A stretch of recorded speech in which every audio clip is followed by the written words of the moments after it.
Friends, आज की class में हम लोग इंडियन इकोनॉमिक डेवलपमेंट की बुक स्टार्ट करने जा रहे हैं। देखो, मैं पहले एक चीज़ बता दूं, ये जो इंडियन इकोनॉमिक डेवलपमेंट है, ये हर स्कूल में अलग बुक लगी हुई है। कई स्कूल में टी.आर. जैन वी की हो रही है, कुछ स्कूल में संदीप गर्ग है, कहीं एस.के. अग्रवाला है, ठीक है, कहीं सी.बी. सचदेवा है। तो अलग अलग बुक से चलते हैं स्कूल में। मैंने आप लोगों को पहले भी कहा था कि मैक्रो इकोनॉमिक्स के लिए तो मुझे किसी बुक की रिक्वायरमेंट नहीं है, मैं नोट्स दे दूंगा आपको, वो सफिशिएंट होंगे। लेकिन इंडियन इकोनॉमिक डेवलपमेंट के लिए मैं एक चीज़ कहूँगा कि अगर आप लोग संदीप गर्ग बुक ले सकते हो, क्योंकि एक कॉमन बुक तो हमें रखनी पड़ेगी। मैंने बाकी सारी बुक रेफ़र करने के बाद यही देखा कि Indian economic development bye Sandeep Garg ये बेस्ट है बुक, मुझे ठीक लगती है ये बुक। हम लोग इसी से करते हैं हर साल। अगर आप लोगों के स्कूल में है तो वेल एंड गुड, जैसे रामजस वगैरह में तो लगी हुई है ये वाली बुक। अगर आपके नहीं भी लगी हुई, आप अगर परचेज़ कर सकते हो तो अच्छी बात है, कर लेना। अगर आप लोग परचेज़ नहीं करोगे तो वैसे भी मैं PDF बनाकर आप लोगों को, वैसे भी जब क्लास फेस टू फेस होगी तब भी मैं इस पर सेंड करूँगा। याद किस में से करना है आपकी मर्जी है, आप चाहो तो इसमें से, इसकी लैंग्वेज आपको बहुत ईजी लगेगी। अगर इसमें से याद कर सको तो इसमें से याद कर लेना। आपको अगर स्कूल में नोट्स मिल रहे हैं, आपका मन है उसमें से याद करने का, एक बार आप कंपेयर कर लेना, जो आपको इजी लगे उससे याद करना। कोई इसमें हार्ड एंड फास्ट रूल नहीं है कि आपको इसी से याद करना है या उसी से। आंसर ठीक होना चाहिए, वैलिड होना चाहिए, आप किसी से भी याद कर सकते हो। थोड़ा बहुत फ़र्क होता है, फैक्ट्स एंड फिगर्स चेंज नहीं हो सकते। कोई चीज़ 1947 में हुई है तो उसको हम ये नहीं कहेंगे कि किसी के नोट्स में 1948 होगा, किसी में 1947 नहीं। फैक्ट्स एंड फिगर सेम होंगे, लैंग्वेज का फ़र्क होगा, वो आप किसी भी बुक में से याद कर सकते हो, ठीक है। चैप्टर 1 स्टार्ट करते हैं, Indian economy on the eve of independence.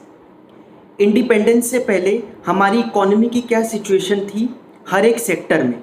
Agriculture में क्या थी, फॉरेन सेक्टर में क्या थी, इंडस्ट्रियल सेक्टर कैसा था, हेल्थ सेक्टर कैसा था, ये सारी चीज़ें बता रखी है। इंडिपेंडेंस से पहले क्या इकोनॉमी की सिचुएशन थी। आप लोगों को पता ही है कि ब्रिटिशर्स ने इंडिया पर रूल कराया, तो उसकी वजह से हमारी इकोनॉमी पर कितना घातक इम्पैक्ट पड़ा था वो हम यहाँ पर पढ़ रहे हैं, ठीक है। शुरू करते हैं। The main objective of this book Indian economic development is to familiarize you with the basic features of the Indian economy and its process of development. In order to understand the various phases of development, it is important to first look at the state of India's economy prior to the country's independence and form an idea of the various considerations that shaped India's post independence development strategy. ये कह रहा है कि किस वजह से post development strategy हम लोगों को बनानी पड़ी। तो पहले ये तो पढ़ लें कि सिचुएशन थी क्या, फिर हम ये पढ़ेंगे कि क्या क्या हम लोगों ने क्या क्या ऑब्जेक्टिव्स गवर्नमेंट ने लिए, कैसे कैसे मिशन कंप्लीट हुआ और कहाँ तक हम लोग पहुँच पाए। ये सब हम डिस्कस करेंगे आगे के चैप्टर्स में। The British rule over India changed the course of history in India. The foundation of British Empire in India was laid by the, आपने पढ़ा हुआ होगा हिस्ट्री में भी, battle of Plassey fought in 1757, ठीक है। MCQ इंट्रोड्यूस हुए लास्ट ईयर, 30% पेपर MCQ में से आता है। तो MCQ के में आपको एक एक फैक्ट और फिगर याद होना चाहिए। कल को वो 4 ऑप्शन दे दें और उसमें से आपको चूज़ करना हो, तो उसके लिए आपको सारे फैक्ट्स एंड फिगर्स याद करने पड़ेंगे। इंपॉर्टेंट क्या क्या हैं, क्या क्या नहीं है, वो सब तो हम लोग पेपर के टाइम पे डिस्कस कर ही लेंगे। Basic purpose of British rule. The main purpose of the British rule in India was to use Indian economy as feeder economy for the development of British economy. हमारी economy को use कर कर अपनी economy को चमकाना था Britishers को। British colonial rule tempered the Indian economy very badly. यहाँ पर लिखा है कॉलोनियल रूल। कॉलोनियल रूल क्या होता है? कॉलोनियल रूल का मतलब होता है जब एक कंट्री दूसरी कंट्री पे राज करती है, उसको कॉलोनियल रूल कहलाते हैं। कि सारे decisions, economic decision, political decision वगैरह दूसरी कंट्री लेगी, तो वो कहलाता है कॉलोनियल रूल। तो ब्रिटिश इकोनॉमी ने हमारी इकोनॉमी पे कॉलोनियल रूल करा था। They exploited India's natural as well as human resources for the glory of their own country. हमारे रिसोर्सेज को एक्सप्लॉइट करके अपनी कंट्री के यूज़ में लाए थे वो लोग। Finally after 200 years of British rule, ये सब हिस्ट्री में आप लोगों ने पहले पढ़ा हुआ चीज़ है, लेकिन अब फिर से रिकॉल करनी पड़ेगी आपको। ये सब इस बुक में आपको देखने को मिलेगा और भी आगे का मिलेगा सीखने को। तो 200 ईयर्स ऑफ ब्रिटिश रूल रहा था। India gained independence from them on the 15 अगस्त 1947। ठीक है, तो ये सारा इंट्रोडक्शन था। नेक्स्ट पेज पे आइए। लो level of economic development under colonial rule. तो कॉलोनियल रूल जब था, जब मतलब ब्रिटिशर्स का राज था, तो इकोनॉमिक डेवलपमेंट का लेवल कैसा था? Before the advent of British rule, Indian economy was characterized with the following features. जब तक ब्रिटिशर्स नहीं आए थे तब तक हम लोग एक प्रॉस्पेरस इकोनॉमी थे। प्रॉस्पेरस मतलब होता है समृद्ध, ठीक है, सर्व संपन्न होना हर चीज़ से, हर फैसिलिटी थी, जो चीज़ें चाहिए, जो रिक्वायरमेंट थी, वो सब कुछ अवेलेबल था इंडिया में। India was an independent, self reliant मतलब होता है आत्मनिर्भर, and prosperous economy, agrarian economy. Mostly हमारी पॉपुलेशन किस पर बेस्ड थी? एग्रीकल्चर पर। Agriculture was the main source of livelihood for most people and it engaged about 2/3 of the total population. 2/3 of the total population किस में engage थी? Agriculture sector में, primary sector में। Well known handicraft industries. देखो ये basic features दे रखे हैं Indian economy before Britishers. जब तक ब्रिटिशर्स आए नहीं थे तब तक प्रॉस्पेरस इकोनॉमी थी हमारी, एग्रेरियन थी, और तीसरा handicraft. India was also known for its handicraft industries in the field of cotton and silk textiles, metal and precious stone works etcetera. Handicraft products enjoyed a worldwide market due to its reputation of fine quality of material used and high standards of craftsmanship। ठीक है, ये हमारे features थे Indian economy के before British rule. However, during the British rule, the economic policies pursued by the colonial government in India were concerned more with the protection and promotion of their own economic interest than with the development of the Indian economy। उनको अपना interest देखना था। Their policies brought a fundamental change in the structure of Indian economy। They transformed the country into a supplier of raw material and consumer of finished industrial product from Britain। और ये ही एक पूरा mission कह सकते हो आप Britishers का, कि सप्लायर ऑफ रॉ मटेरियल बन जाए हम लोग और इंपोर्टर बन जाए इंडस्ट्रियल प्रोडक्ट्स के। और आपको भी पता ही है कि अभी तक भी उसकी चोट हमें अभी तक मिल रही है कि हम लोग अभी भी इंडस्ट्रियल डेवलपमेंट इतनी नहीं कर पाए हैं। अभी भी मैन्युफैक्चरिंग सेक्टर हमारे देश में इतना नहीं है। या तो हमारे यहाँ प्राइमरी सेक्टर है या सीधा टर्शरी सेक्टर है, मतलब जिसको सर्विस सेक्टर बोलते हैं।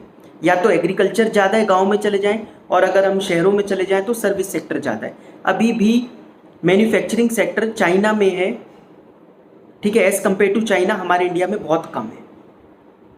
तो उनका यही मकसद था कि रॉ मटेरियल तो हम सप्लाई करें, क्योंकि रॉ मटेरियल सस्ता पड़ेगा और उसको वो वहाँ पर मैन्युफैक्चर करेंगे, फिर फिनिश्ड गुड जो बन जाएगा वो हैवी प्राइस पर हम लोग यहाँ पे खरीदेंगे। तो हमारा जितना भी पैसा है वो सारा बाहर चला जाएगा वो इंडस्ट्रियल प्रोडक्ट्स खरीदने में।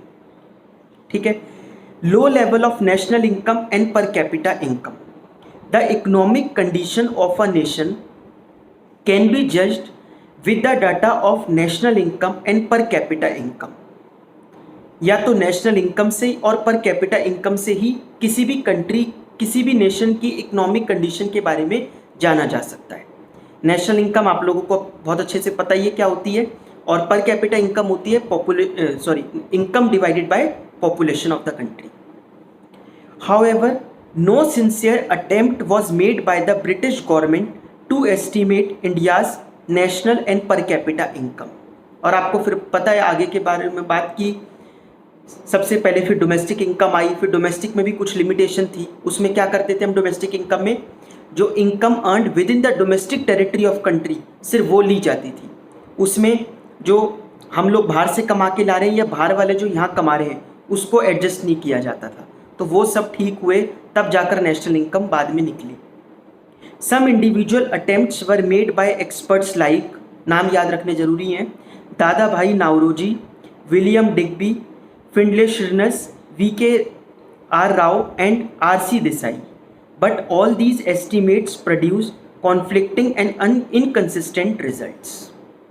However, estimates of Dr. Rao on national and per capita income were considered very significant. तो ये जो इकोनॉमिस्ट थे डॉक्टर राव, इनके एस्टिमेट्स को फिर भी थोड़ा सा ठीक माना गया।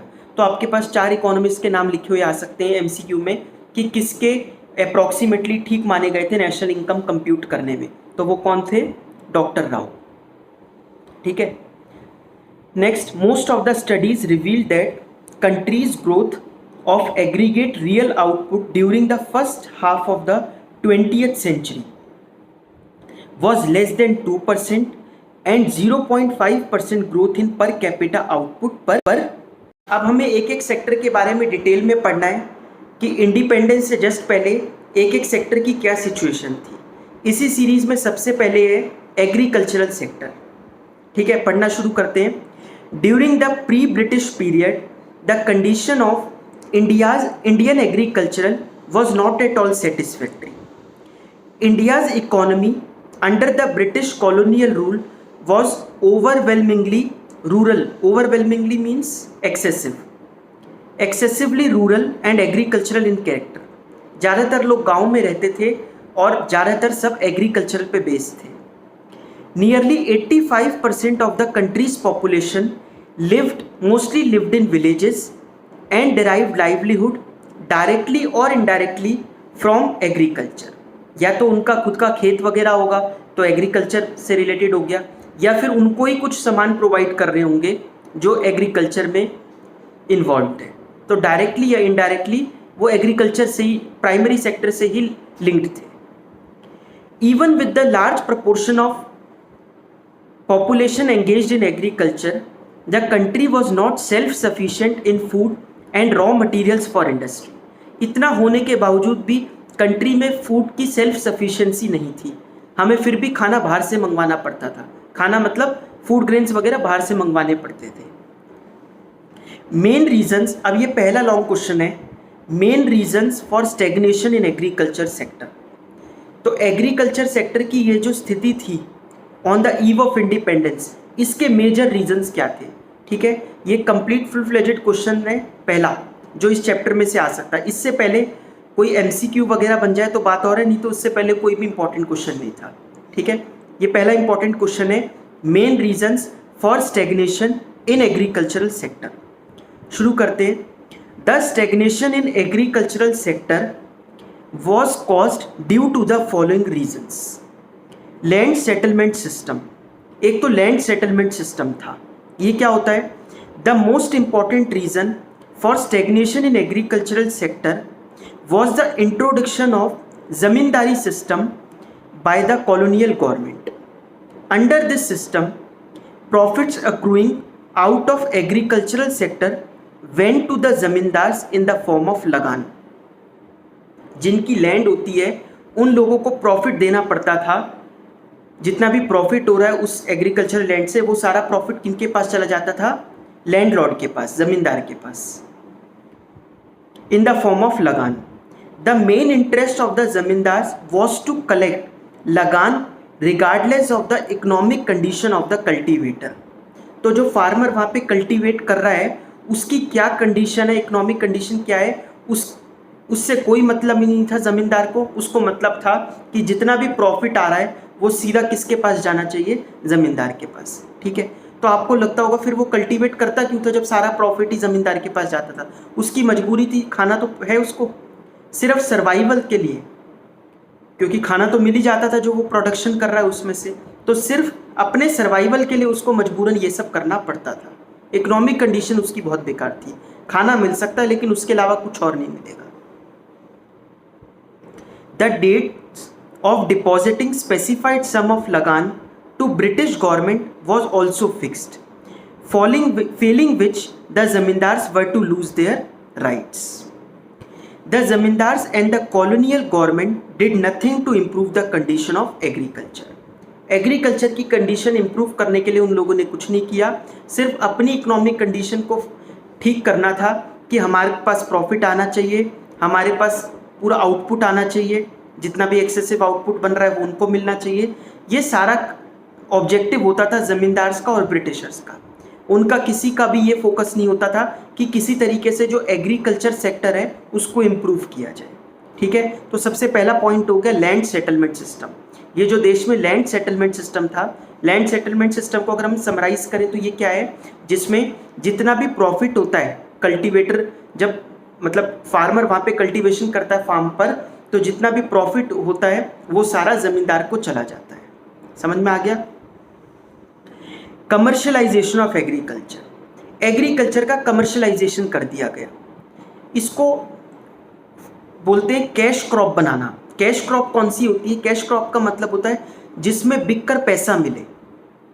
अब बिककर तो वैसे पैसा सब में ही मिलता है, आपको लगेगा पैसा मिले मतलब जो कमर्शियलाइजेशन हो, जिसको खाने के लिए यूज़ नहीं किया जाता, जो सिर्फ बिकता है इंडस्ट्रीज़ वगैरह में रॉ मटेरियल के रूप में यूज़ होता है।